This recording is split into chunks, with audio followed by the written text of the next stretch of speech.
So question of the day है हमारे। पहला क्वेश्चन है हमारे पास, एक क्लाइंट है, वो एडमिटेड है, ठीक है, और उसको क्या हुआ है, असाइटस भी नहीं आप बोल सकते, असाइ मतलब आप सिंपल सी इसमें जाओ कि लीवर में जो है उसके पानी भर गया है, ठीक है, लीवर में क्या है, पानी जैसा हो गया है। तो आप नर्सिंग डायग्नोसिस क्या बनाओगे इस क्लाइंट के केस में? तो देखो, अगर आपको यहाँ लग रहा है, जब मैं बात कर रही हूँ फ्लूइड से रिलेटेड, ठीक है, बात किससे हो रही है, फ्लूइड से रिलेटेड हो रही है, तो इट मीन्स कि आपका जो फ्लूइड है, तो इसमें मुझे जो लग रहा है वो एग्जैक्ट जो होता है वो सेकंड हो सकता है, एक्सेस सेकंड सेकंड नहीं है, तो दैट मीन्स हमारा जो करेक्ट आंसर है वो क्या है, थर्ड है। मीन्स इनअफेक्टेड ब्रीदिंग पैटर्न आएगा इसमें। अब इन इफेक्टिव ब्रीदिंग पैटर्न क्यों आएगा? क्योंकि क्या होता है, जो हमारा असाइड्स होता है, इसमें क्या होता है, accumulation of the large amount of the fluid हो जाती है। जब फ्लूइड की अकोमोडेशन लार्ज अमाउंट में हो गई, तो क्या होता है, जो हमारा एब्डोमेन होता है उसमें क्या आ जाती है हमारे पास, डिस्टेंशन आ जाती है। जब एब्डोमेन में डिस्टेंशन आ जाएगी, विच में पुट प्रेशर, वो क्या करता है, जो हमारा डायफ्राम होता है उस पे थोड़ा सा प्रेशर क्रिएट कर देता है। अगर डायफ्राम पे प्रेशर पड़ रहा है तो ऑटोमेटिकली प्रॉब्लम आएगी हमारे रेस्पिरेशन में। किस में प्रॉब्लम आएगी, रेस्पिरेशन में आ जाएगी। So in connected this is lead to the ascites और निमोनिया। तो मेन हम देखो, क्वेश्चन ने घुमाया हुआ है हमें, क्वेश्चन हमें कैसे घुमाया हुआ है कि पेशेंट है, सीरोसिस बोला, लेकिन आंसर निकल रहा है इसका ब्रीदिंग पैटर्न। तो आपने देखना है कि फ्लूइड की अकोमुलेशन होगी, तो लीवर के साथ ही नीचे हमारा डायफ्राम बैठा हुआ है। लीवर के साथ हमारा नीचे क्या बैठा हुआ है, डायफ्राम बैठा हुआ है। अगर लीवर के साथ डायफ्राम बैठा हुआ है, इट मीन्स किस में प्रॉब्लम आएगी, आपकी रेस्पिरेशन में प्रॉब्लम आएगी। तो आप इसको ऐसे भी पढ़ सकते हो कि इसमें फ्लूइड की अकोमुलेशन ज्यादा हो जाएगी। जब फ्लूइड की अकोमुलेशन ज्यादा होगी तो वो किस पे प्रेशर डालेगा, हमारे एब्डोमेन पे। और जब हमारे एब्डोमेन पे प्रेशर डलेगा, तो जिसके कारण क्या हो जाएगी, हमारे पास डिस्टेंशन हो जाएगी, वहां पे हमारा डायफ्राम भी होता है, और जिसके कारण इनअफेक्टेड ब्रीदिंग पैटर्न होगा। क्लियर हुआ क्वेश्चन? देन नेक्स्ट क्वेश्चन है हमारा, ये हमने ऑलरेडी किया हुआ है, इसको छोड़ देंगे, स्किप करते जाएंगे, जो हमने ऑलरेडी क्लास में किए हुए हैं। ये नहीं किया हुआ है। A nurse is caring of a client with a small bowel obstruction would plan to eliminate which nursing intervention first? अब इसने बोला एक नर्स है, वो केयर कर रही है क्लाइंट की, जिसको जो है बॉबल की स्मॉल बॉबल ऑब्स्ट्रक्शन हुई है, ठीक है, और वो प्लान कर रही है कि उसने कौन सा जो नर्सिंग इंटरवेंशन है वो फर्स्ट इसने देना है। अब क्वेश्चन बोल रहा है कि स्मॉल बॉबल ऑब्स्ट्रक्शन हुई है। क्वेश्चन में क्या हुई है हमारे पास, स्मॉल बॉबल की ऑब्स्ट्रक्शन हुई है, और हमें बोल रहे हैं कि कौन सी जो इंटरवेंशन है इनमें से हमने पहले लेनी है। तो देखो, पेन मेडिकेशन देनी है, पेन मेडिकेशन नहीं आ रहा है, ऑब्टेनिंग ए ब्लड सैंपल नहीं आ रहा है, प्रिपेयरिंग ए इंसर्शन नहीं आ रहा है, एडमिशन आईवी फ्लूइड। तो इसका जो करेक्ट ऑप्शन आ रही है, चौथे नंबर वाली इसकी करेक्ट ऑप्शन आ रही है, that means administration of A IV fluid. अब हमने इस बात को समझना है कि आईवी फ्लूइड की एडमिनिस्ट्रेशन हमने क्यों करनी है। तो सबसे पहले इसमें जो क्वेश्चन है वो बोल रहा है आपका कि जब हम IV infusion containing normal saline solution and potassium should be given first to maintain the fluid and electrolyte balance. For the client comfort and assist in the bowel decompression, the nurse should prepare to insert an NG tube next. तो इसने बोला कि पहले question समझो, एक बॉबल की obstruction हो रही है, समझ आ रही है बात? तो हम क्या देंगे, तो देखो, कभी भी हमारे पेट फूट में हमें प्रॉब्लम हो, बोलते हैं घर वाले पानी पियो पानी पियो, बोलते हैं ना जर्नल में, लेकिन अभी हमारे पास पानी पीने वाली कोई ऑप्शन नहीं है, तो हम आईवी फ्लूइड देते हैं। तो उसमें क्या होता है, हमारे पास नॉर्मल सलाइन सॉल्यूशन होता है, और साथ में क्या होता है, पोटाशियम होता है। तो हमेशा हम उसको देते हैं ताकि फ्लूइड और इलेक्ट्रोलाइट का बैलेंस बना रहे। और हो सकता है जैसे फ्लूइड अंदर जाता है, तो जैसे जो बॉबल होता है उस पर प्रेशर पड़ता है, और जिसकी वजह से जो होता है हमारा थोड़ा सा क्या हो जाता है, तो ऑब्स्ट्रक्ट हुआ होता है, उसमें प्रेशर पड़ता है, और प्रेशर बढ़ने के बाद वो थोड़ा सा उसकी मूवमेंट बढ़ जाती है। समझ आ रही है? तो आप इसको घर में एक एग्जांपल से भी समझ सकते हो कि अगर बबल ऑब्स्ट्रक्शन हो रही है, दैट मीन्स आपका क्या हो रहा है, आपको फ्लूइड लेना है ताकि उससे जो जहां पे ऑब्स्ट्रक्शन हुई है वहां पे प्रेशर बन सके और वो थोड़ा सा मूव कर सके। ठीक है, इसके बाद हम नेक्स्ट ऑप्शन की तरफ मूव करेंगे। एक क्लाइंट है, उसको हुआ है माइल्ड डायरिया। क्लाइंट को क्या हुआ है? एक माइल्ड डायरिया हुआ है, fever, abdomen discomfort, being event, ये हमने ऑलरेडी क्वेश्चन किया हुआ है। फिर भी चलो ये बीच में अगर आ गया तो हम इसको देख लेंगे कि क्या होता है कि अगर हमारे पास इन्फ्लामेटरी बॉबल डिजीज होती है तो उसका जो है कॉमन साइन एंड सिम्टम एक डायरिया होता है। ठीक है, ये ऑलरेडी हमने क्वेश्चन किया हुआ है कि जो डायरिया होता है हमारे पास वो एक कॉमन सिम्टम्स होता है, इसके पास इन्फ्लामेटरी बाउल ऑब्स्ट्रक्शन का जो है डायरिया जो है एक कॉमन सिम्टम होता है। इसके बाद हम क्वेश्चन की तरफ नेक्स्ट क्वेश्चन की तरफ मूव कर रहे हैं। ये हमने ऑलरेडी पढ़ा हुआ था, कल पढ़ा हुआ था कि फिर भी चलो एक आ गया बीच में तो इसका मैं इसको एक्सप्लेन नहीं करूंगी। इसका हम सीधा ले लेते हैं, क्लिंडामाइसिन की थेरेपी दे रहे हैं तो कौन से के कारण हो रहा था? क्लोस्ट्रिडियम डेफिसी के कारण, क्योंकि जो क्वेश्चन हमारे ऑलरेडी रिपीट हो गए उनको नहीं। Which outcome indicate effective client teaching to prevent the constipation? अब ऐसी कौन सी इनमें से आउटकम है वो बहुत इफेक्टिव है, जो बता रही है हमें कि पेशेंट को हम कॉन्स्टिपेशन से प्रिवेंट कर सकते हैं। ए क्लाइंट वर्बलाइज कंजप्शन, देखो यहाँ से चलते हैं, option 1 incorrect, option 2 incorrect, option 3 incorrect, option 4 correct. So इसने बोला कि अगर हम रेगुलर एक्सरसाइज रेजिमेंट करेंगे वो भी प्रमोट करता है हमारी बॉडी की पैरास्टेसिस मूवमेंट को। ठीक है, अगर हमारी बॉडी में पैरास्टेसिस मूवमेंट हो रही है तो वो कंट्रीब्यूट करती है रेगुलर बॉवल एलिमिनेशन पैटर्न को। ठीक है, तो अब हमने इसको ऑप्शन को सही इसलिए किया क्योंकि तुम्हें पता ही है कि एक्सरसाइज करते हैं तो मूवमेंट पे भी फर्क पड़ता ही है। अब ये ऑप्शन गलत क्यों है? ये ऑप्शन गलत इसलिए है क्योंकि हम लो फाइबर फूड लेंगे, नहीं हमें तो इसमें हाई फाइबर डाइट चाहिए। सेडिमेंट्री लाइफस्टाइल नहीं, बैठे बैठे तो हमारा सब कुछ ही फंस जाता है। इसके बाद नेक्स्ट क्वेश्चन आता है 3 ग्लास पर डे, 3 ग्लास के हमें 8 लीटर ऑफ वाटर लेना चाहिए। तो इन सभी को देखते हुए जो करेक्ट ऑप्शन है मुझे ऑप्शन नंबर 4 लगी। नेक्स्ट क्वेश्चन है हमारे पास, एक क्लाइंट है जिसको डिस्पेजिया हुआ है और वो प्रिपेयर हो रहा है किसके लिए? डिस्चार्ज के लिए।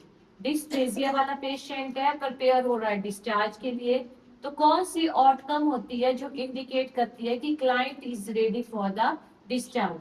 अब हम बोल रहे हैं डिस्पेजिया। डिस्पेजिया होता क्या है हमारे पास? Difficulty in swallowing commonly resulting from obstructive and motor disorder of the esophagus। अब इसने बोला डिस्पेजिया का मतलब क्या होता है कि आपको स्वेलोइंग करने में डिफिकल्टी आ रही है। क्यों आ रही है? क्योंकि जो हमारे पास मोटर मतलब ऑब्स्ट्रक्शन आ रही है ओसोफेगस में या कुछ भी है। सिंपल, आप इसको कुछ नहीं याद रखना है, आपको पता होना चाहिए डिस्पेजिया होता क्या है। मीन्स डिफिकल्टी आती है हमें स्वेलो करने में।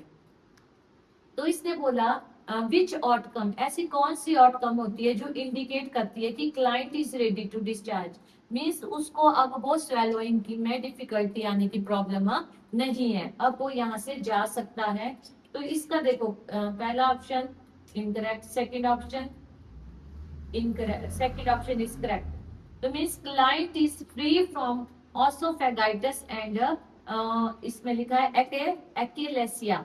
इट मीन्स इसमें क्या होता है, reason by the client seek treatment. इसका सिंपल सी बात, आप इसको ज्यादा इसमें डीपली मत घुसो। इसमें इतना होता है कि मान लो ये प्रॉब्लम होती है तो इससे रिलेटेड ये प्रॉब्लम भी हो सकती है। मान लो रेक्टस का उससे कोई लेना देना नहीं है, जब स्वेलोइंग है तो वो स्वेलोइंग गले में हो रही है कि रेक्टस में हो रही है?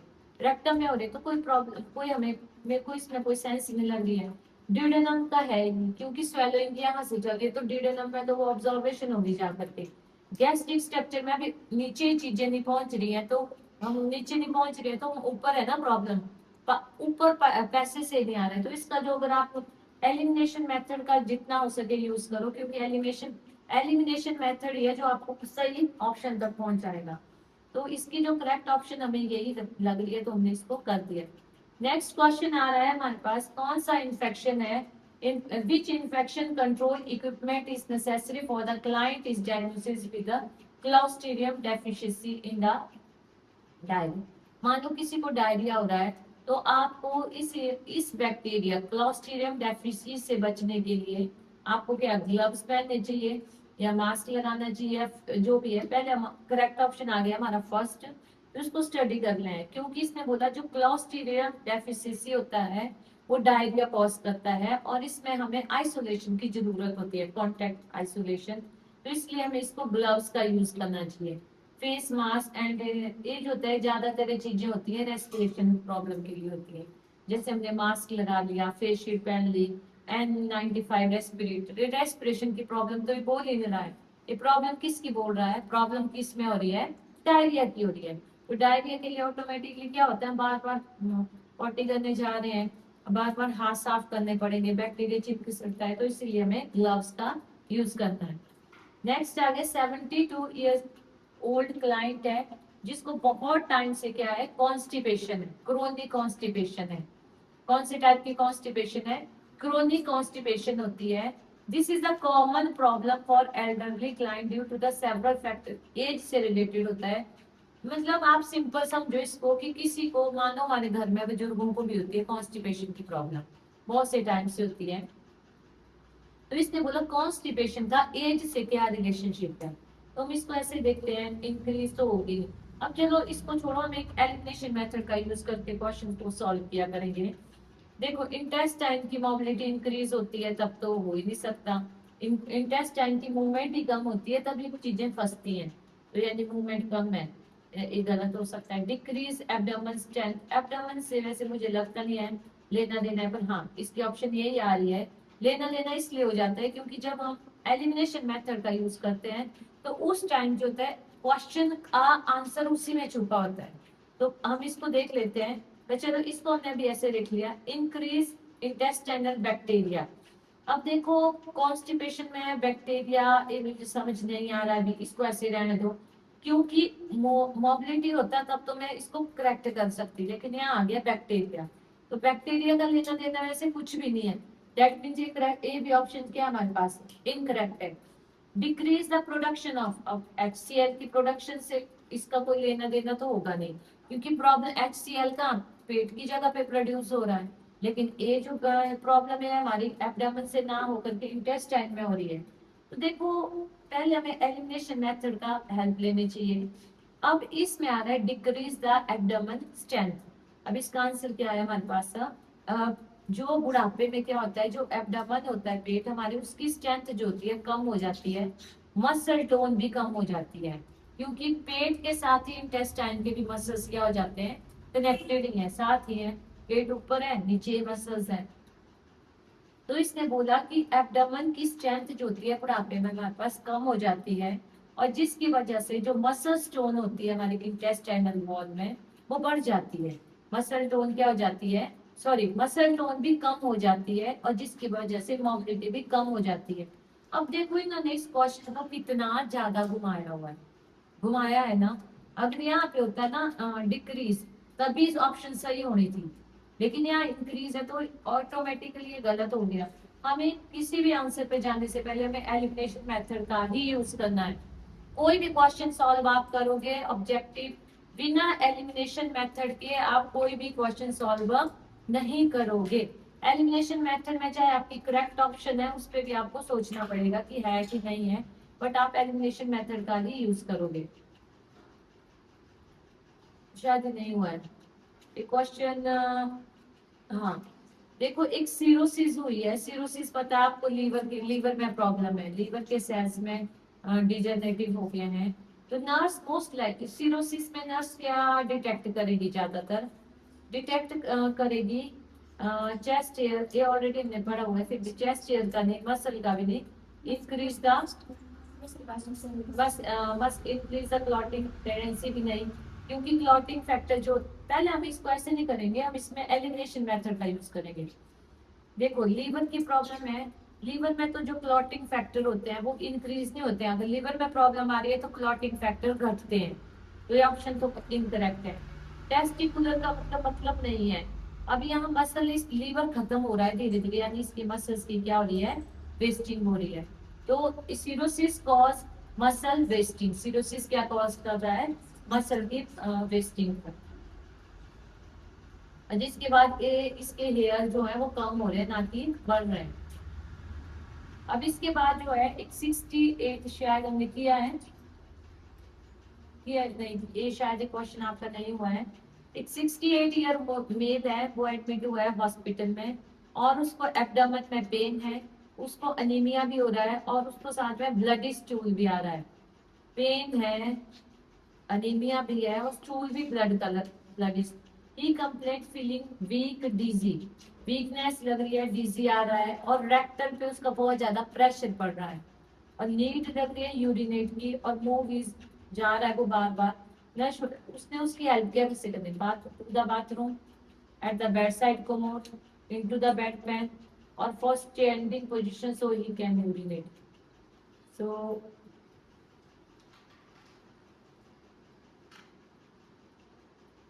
Client who is dizzy, dizzy बोल रहे हैं, उसको चक्कर आ रहा है और अनीमिक है। चक्कर आने वाला और अनीमिक वाले का रिस्क ऑफ इंजरी बढ़ जाती है। जिसको चक्कर आ रहा है और जिसको इंजरी हो रही है, उसकी रिस्क ऑफ इंजरी क्या हो जाती है हमारे पास, बढ़ जाती है। तो वीकनेस वाली स्टेट में हम उसको assisting him in with the bed pan बोलेंगे, बाहर मत भाग, यहीं पे बेड पेन का यूज कर ले। नेक्स्ट क्वेश्चन क्या आ रहा है आपके पास, बहुत बड़ा क्वेश्चन है, देख लेते हैं। Admission assessment of client schedule for rectal surgery, for rectal surgery यानी रेक्टम की सर्जरी हो रही है। नर्स ने देखा कि उसने अपने मेडिकेशन जो ट्रीट कर रहे थे एम्फाइसीमा को 3 महीने पहले बंद कर दी है। पहला क्वेश्चन इस चीज उसने बोला कि मैं इसलिए बंद की, मैंने ये मेडिकेशन जो है वो मैं खरीद नहीं सकता हूँ। और उसने बोला कि मेरे को respiratory therapy plan to give, तो कौन सी रेस्पिरेटरी थेरेपी जो है वो देगी। तो मेक श्योर पहला ऑप्शन गलत है, सेकंड भी हमारा गलत होगा, थर्ड होगा administer breathing treatment as prescribe and closely assess. इसने बोला कि ऐसा कुछ नहीं कि कोई पर्टिकुलर थेरेपी है, आपको जो है कोरिलेट इस थेरेपी रेस्पिरेटरी थेरेपी आपको लेनी ही पड़ेगी अपनी सर्जरी के साथ साथ, ठीक है। और आफ्टर बोथ दोनों को आपने कैरी ऑन करना है, ठीक है। Which medication should nurse to administer client with constipation? Constipation में हम लोप्रामाइड देते हैं, लोराज़ेपाम देते हैं, ए देते हैं, ए देते हैं, ए देते हैं। अब ऐसे जब देखा जाए तो हम क्या बोलते हैं, लोप्रामाइड किस में देते हैं, लोप्रामाइड लूज मोशन में नहीं देते हैं, लूज मोशन को रोकने के लिए देते हैं हम लोप्रामाइड। लेकिन कॉन्स्टिपेशन के लिए क्या देते हैं हम, डॉक्यूसेट सोडियम, क्या देते हैं हम, डॉक्यूसेट सोडियम एक लग्जेटिव होता है। अब देखो इस क्वेश्चन को भी आपने ऐसे निकलना है, आपने इसमें भी एलिमिनेशन का यूज करो, क्योंकि लोराज़ेपाम एंटीसाइकेट्रिक ड्रग है, ठीक है। लोप्रामाइड जो है वो हम डायरिया को रोकने के लिए देते हैं, ठीक है। और जो ये भी नहीं देते हैं, और ये लास्ट वाली देते हैं हम, ठीक है। तो इसका आंसर रहेगा डॉक्यूसेट सोडियम जो होता है हमारे पास, हम ज्यादातर यूज करते हैं लग्जेटिव, ये हमारे स्टूल को सॉफ्ट कर देता है और स्टिमुलेट कर देता है एक्सक्रीशन को। नेक्स्ट क्वेश्चन, अपेंडिसाइटिस में, चलो आप इसका हमने पहले भी किया हुआ है, तो इसका यहाँ जैसे हो सकता है, यहाँ जैसे दोबारा इसमें ऑप्शन बिल्कुल सही लगाने पड़ेंगे, हमें थोड़ा ऊपर है, यानी आपको ये जो एयर लाइनिंग है इनसे ऊपर जाना पड़ेगा थोड़ा सा।